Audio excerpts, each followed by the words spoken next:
This is Border Church. We're also here in prayer for Gerardo Ortiz from Morelia, Michoacán. También pide una oración Gerardo Ortiz de Morelia, Michoacán. Who hasn't seen his brother for 17 years, Beto from Sacramento. Que no ha visto a Beto desde 17 años. It's not a brick-and-mortar church. In fact, the only wall here at this weekly outdoor service is the one separating the United States from Mexico. This is an outdoor church that meets every Sunday on both sides of the international border fence between San Diego and Tijuana. And on the wall right now, right at the center of the wall, we have a table where our communion is going to be set up. And on both sides of the wall, on the Mexico side, we have people that are visiting their friends, their relatives from the U.S. side. On the Mexican side of the border fence, it's a party.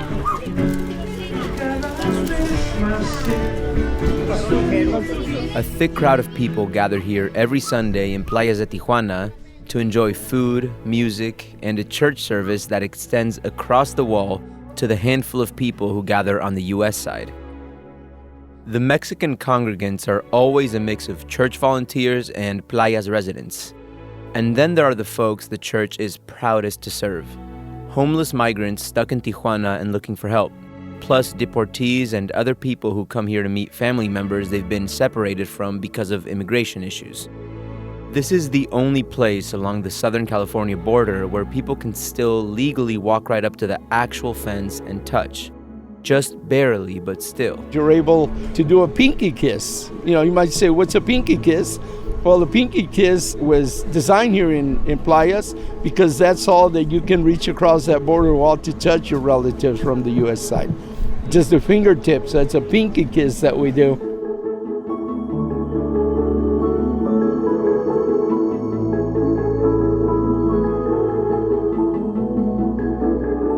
I'm Alan Lilienthal, and you're listening to Only Here, a KPBS podcast about the place where San Diego and Tijuana meet. Today, a story about Border Church, La Iglesia Fronteriza, and the people who power it. Only here can you find a weekly church service that reaches people standing on both sides of the border fence. It's a church that works to help protect access for families who want to meet through the wall. More after the break.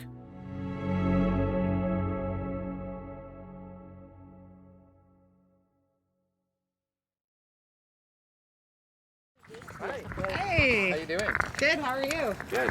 Nice to see you. Nice to see you too. It's been John Fanistil is standing in a dirt parking lot just north of the U.S.-Mexico border fence, his big straw hat shading him from the bright mid-morning sun. We're at the perimeter of the state park, and we have about a 1.5 mile hike to get into the venue, the meeting place on the border that locals call Friendship Park. The Methodist pastor is waiting for a bus filled with a group of retired clergy from different parts of Southern California.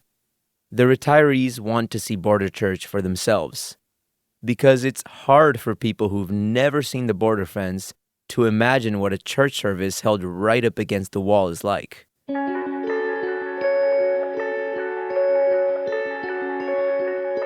The fence cuts across the land before it literally dives, then disappears into the Pacific Ocean.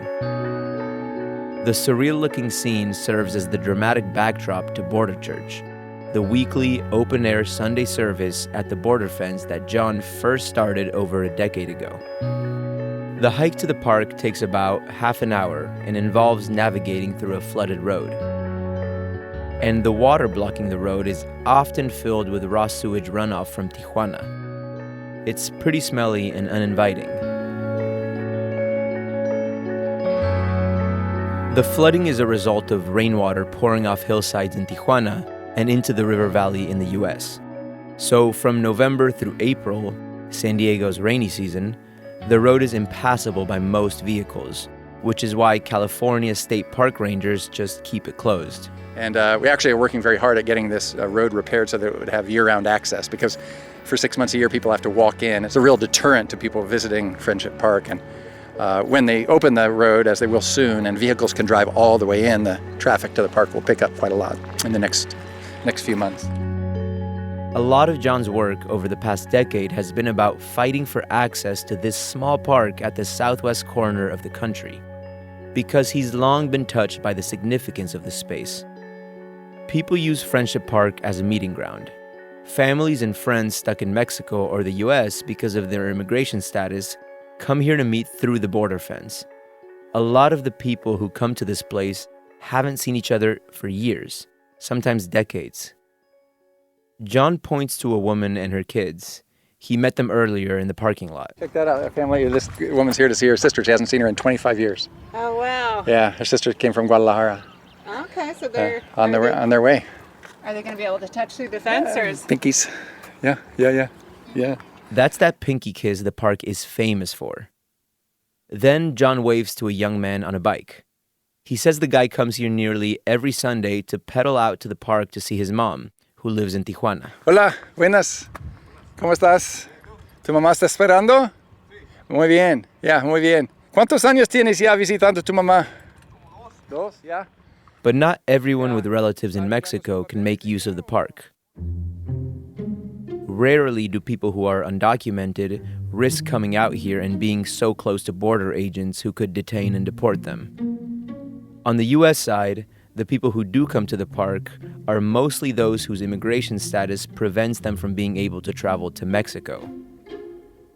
There are actually thousands of people who do have legal status in the US, but it doesn't allow them to go to Mexico or any other country for that matter. Asylum applicants, refugees, lawful permanent residents, or anyone whose immigration status is in flux have to follow special rules when it comes to traveling outside the country. Most people in that situation don't want to wade through the extra paperwork it requires or risk traveling and then not being allowed back into the US. So they meet their family at the fence here at the beach instead, where they can at least see one another and touch pinkies through the fence.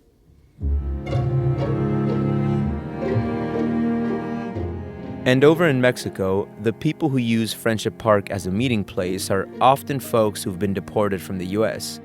But they're not the only ones, because there are other obstacles standing in people's way when it comes to crossing from Mexico to the United States, even if it's just for a visit. For Mexicans to visit the US, they need a visa, and it's actually not too easy to get one. Basically, John says, you need to have money. So you have to prove that you have a paycheck or a utility bill or property title to a property that shows you're permanently residing in Mexico and or have sufficient assets that you're not perceived to be a risk of remaining illegally in the United States. You have to have money. You have to have money. It's a class divide. Wealthy Mexicans can get a visa to come to the United States without problem, and as you go down the socioeconomic chain, it gets harder and harder. So the poor in Mexico, the types of folks who the U.S. government would suspect of perhaps if they were to be given a visa, overstaying their visa or, as they call it, abusing their visa, working outside of their visa. Those folks, it turns out it's virtually impossible for the poor in Mexico to get a visa to come to the United States.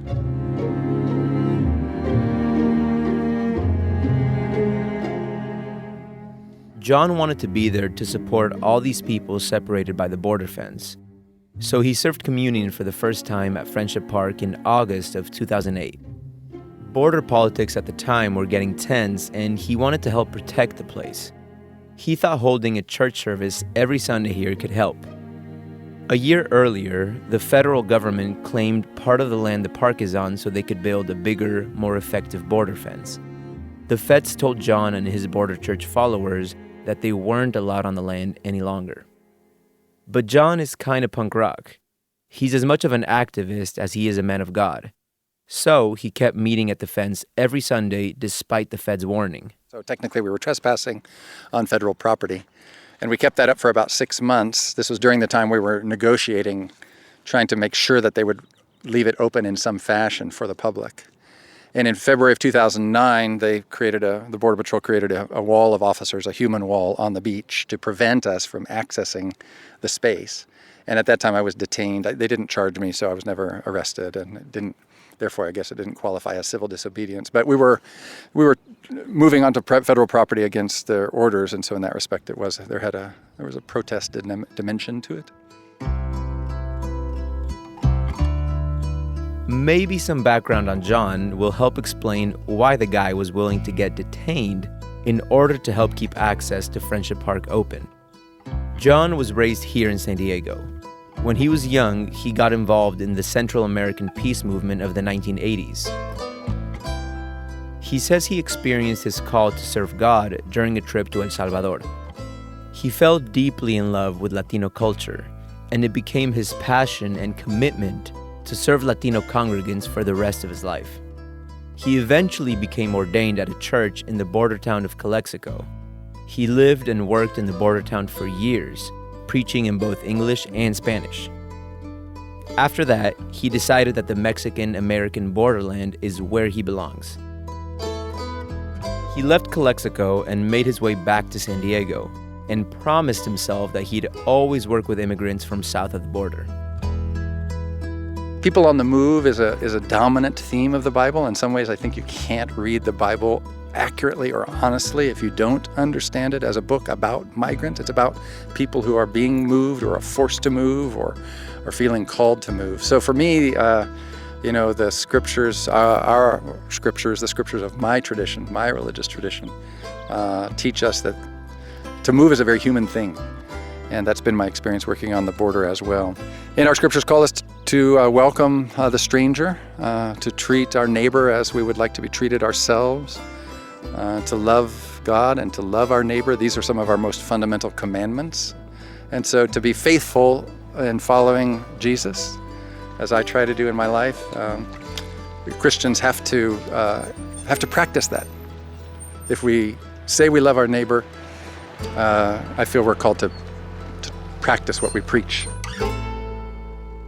Finally, the bus filled with other Southern California clergy arrives. Here's your bus. And here's our bus. So we're gonna have to see how many of these folks are up for a hike. A group of about 30 people crowd around John, who explains how the service will play out.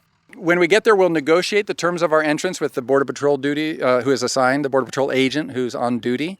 Officially, they told us we could have permission today. They insist always that the agent on duty gets to exercise discretion. He also prepares them for the hike. And again, I'm going to walk quickly. You'll want to keep the pace up if you want to get there in time for the start, which is 1:30. And we'll see you when we get there. All right? The hike is beautiful. Blooming wildflowers are everywhere. Birds, too. It's untouched, undeveloped coastal land. Something you just don't see in Southern California anymore. This is also the only place in Southern California where you can legally ride a horse on the beach. So we pass a few cowboys and girls out on a ride.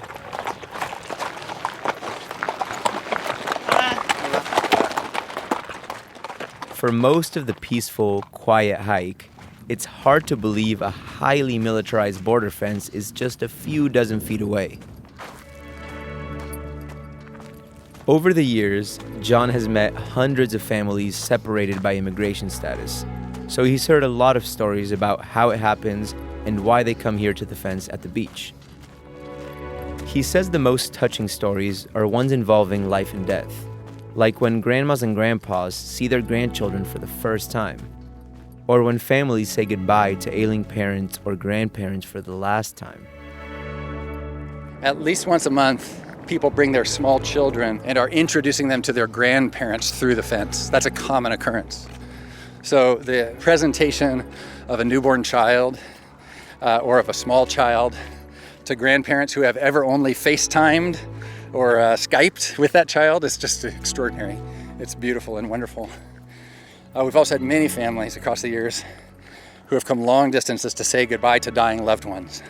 So for many people, a trip to Friendship Park can be a kind of a last, final farewell, where they want to be sure to see their loved one in the flesh before they die. So we've had people, one woman was brought in a wheelchair. She was well into her 80s, and we were told she had a few more than days to live, and her family flew her in. I think she might have been from Guadalajara, which is at a several hours plane flight. And her son had traveled from Chicago to see her at Friendship Park and say goodbye to her, his own mother, before she died. At a recent border church, Jose Campos stood on the Tijuana side with his kids, waving goodbye to his parents, who he hasn't seen in 10 years without a big wall between them.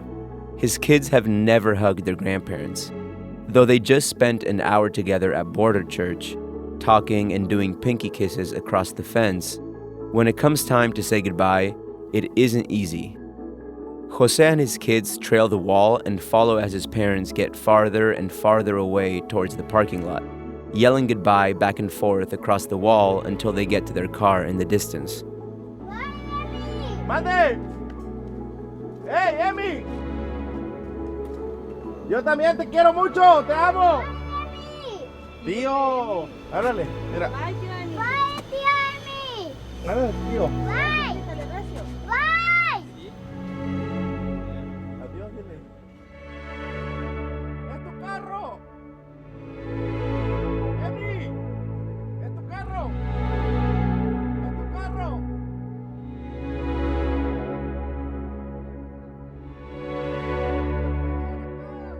Stay with us. When we come back, we finish the hike to the fence.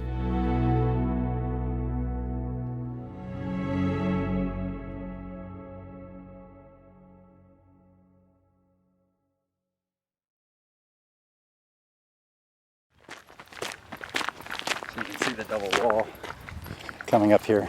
We crest a hill and finally we see the fence. 2 fences, actually. They just replaced the primary wall, the brown metal panels. Those are now 30 feet. It's about the height that would cause you to break a leg if you were to jump from the top. So the way double walls work is not that they're impossible to climb. They aren't. People know how to climb walls. But between the walls is now a no man's land. Nobody's supposed to be in there. It's an uncluttered environment, and they have all kinds of high-tech gadgetry that can detect if somebody were to cross that first wall. They would be detected immediately because nobody's supposed to be in there. And then with a patrol road, they can speed very quickly from one point to the next, and that way they're able to apprehend people before they're able to scale the second wall. So it's really a system that enhances the capability of Border Patrol agents to apprehend people who are trying to cross. It's not that it's impossible to cross in and of itself. In between the 2 fences, in this highly patrolled no man's land, is where the U.S. contingent of Border Church meets. But John says he never really knows until he gets out to the park every Sunday whether or not he and others are going to be allowed in. He says it's always an ongoing conversation with various political entities when it comes to negotiating access to get inside the middle of the 2 fences. Well, these are really 2 separate negotiations, if you will, or conversations. So one is a very long-term conversation with the state of California and the state park system. That's about repairing the road so that vehicles can have access year-round. That's one conversation. The other conversation is about the terms of access to federal property for families and others who want to meet up with their friends and loved ones at the wall. Those negotiations have been ongoing since all the way back to 2008 when we first began to push back against the construction of walls at Friendship Park. And there's all kinds of, those are very exhausting and necessarily detail-driven kinds of negotiations. How many people can come in at one time, and what the hours of access are, and how long people get to stay in, and what they can do once they're inside the double wall. All those things are, I call it negotiations, but all the power is, of course, on one side of the table. So Border Patrol has control over what happens on federal property, and we do our best to try to expand public access to the meeting place on the U.S. side. That's the mission of our coalition, which we call the Friends of Friendship Park. John's been a part of the Friends of Friendship Park coalition since it formed years ago. That group is really the one that takes center stage and does most of the heavy lifting when it comes to the ongoing negotiations with Border Patrol about access to the fence. Border Church grew from John's work with the activist group, but he says it has turned into its own thing with time. On the U.S. side, it's still more about having a weekly presence at the park and protecting access to the fence. There are some Sundays when it's just John, no one else on the U.S. side. But on the Mexican side, Border Church really has grown and blossomed into something much bigger.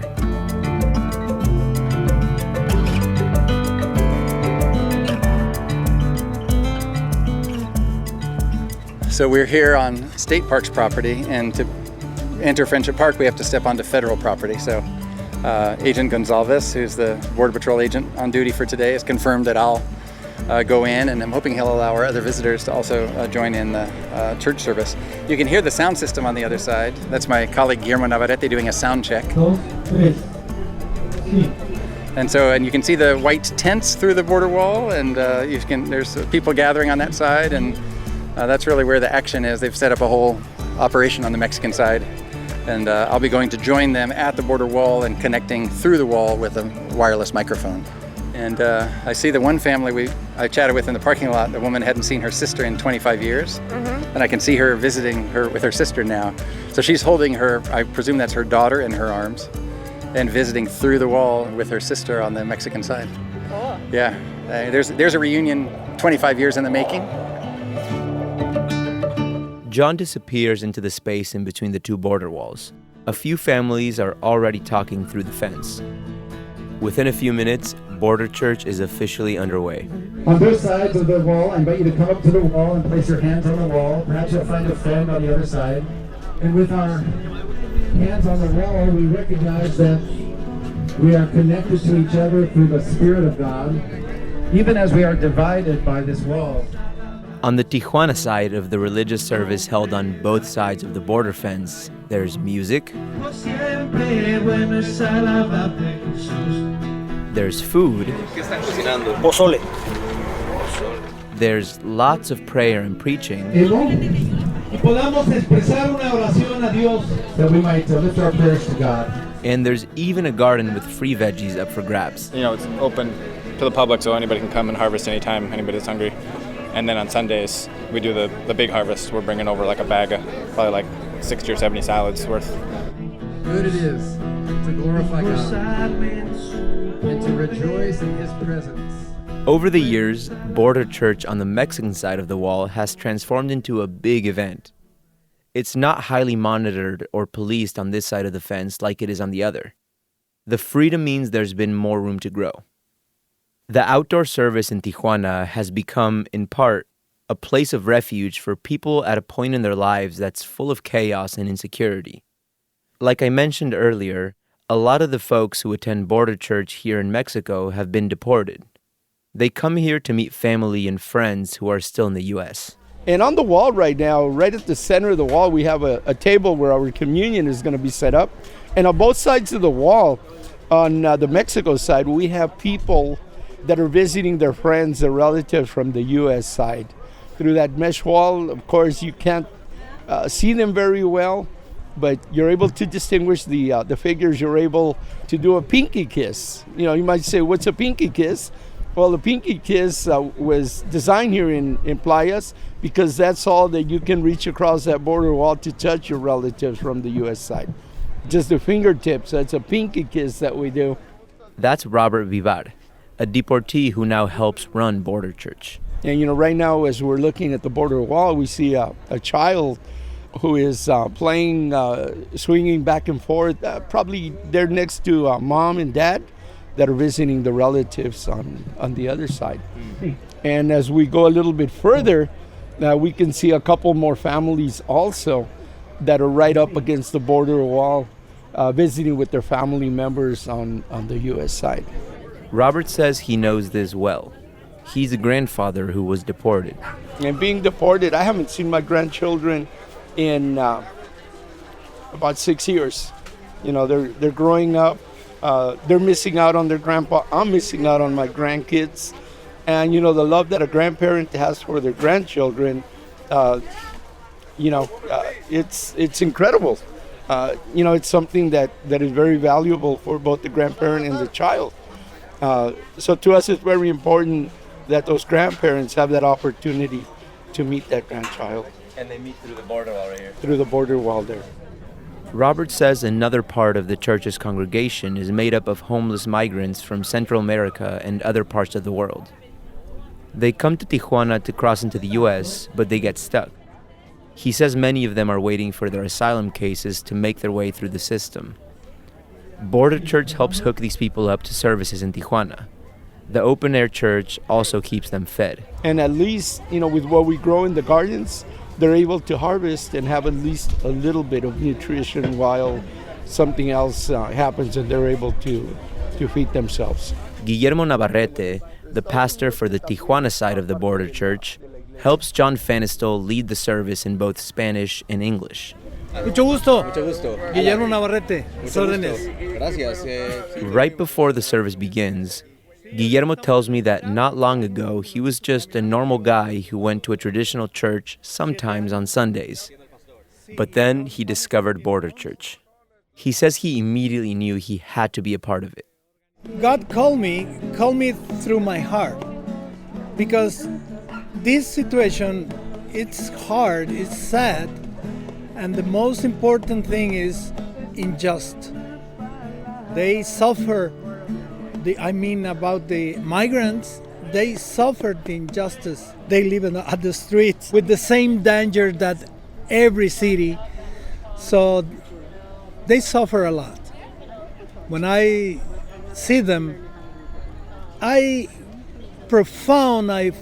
feel the call of Jesus to help them. Have the service here, we connect with the people, inform them what we are doing, and then have a date in the office in order to help them. I am talking about migrants, but it is another group that we are taking care, is the deported people. The deported people came from the American dream. They lost everything. They lost the American dream. They lost the house. They lost the family. They lost the job. They lost everything. And come to Tijuana in a depression. Come here with a big and huge emotional problem.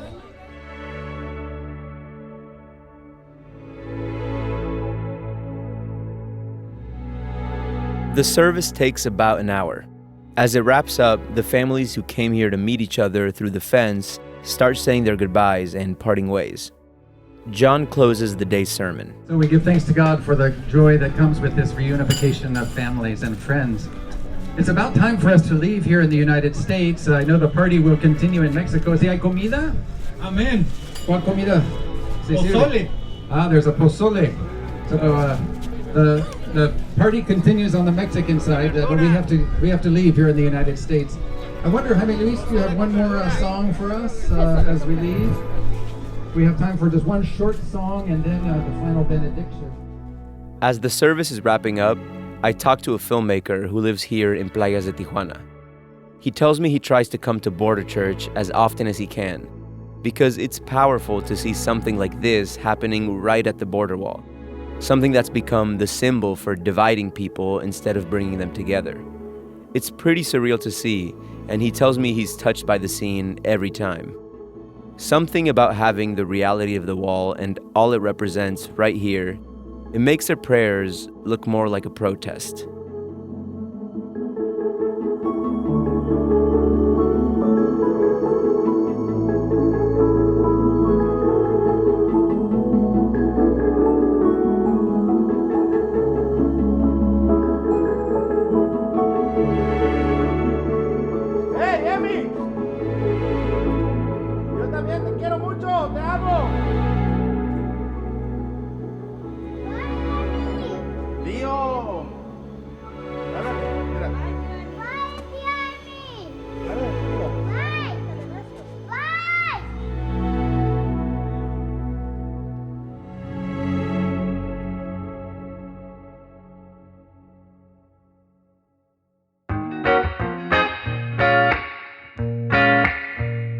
Next time on the podcast, a story about filming across borders. It's a different way of life here, it's not so many rules and restrictions, and I think people are just a lot more willing to, that sort of, let's do something, let's get this done sort of spirit spills out into everything else. Only here can you find filmmakers in San Diego and Tijuana using the border as a valuable resource instead of a janky prop.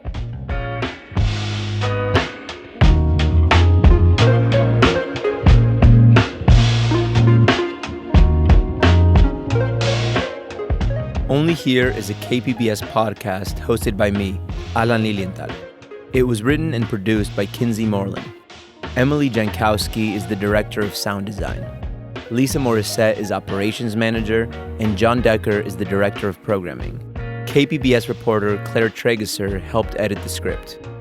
Do us a favor, and if you like today's episode, tweet about it or post about it on Facebook. Thank you.